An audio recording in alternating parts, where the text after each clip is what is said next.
Santiago Street, Valenzuela City.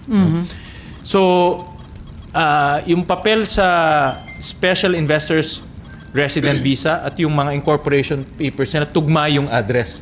So, ibig sabihin, consistent si Wen Yilin nakatira doon sa Valenzuela address. At pangatlo, kung titignan natin yung kabuuan na storya, dahil dumating dito si Guo Huaping ng 13 years old, talagang wala silang maipapakitang birth records at walang maipapakitang school records. Kaya nagsinungaling sila doon sa birth certificate dahil wala nga maipakitang records.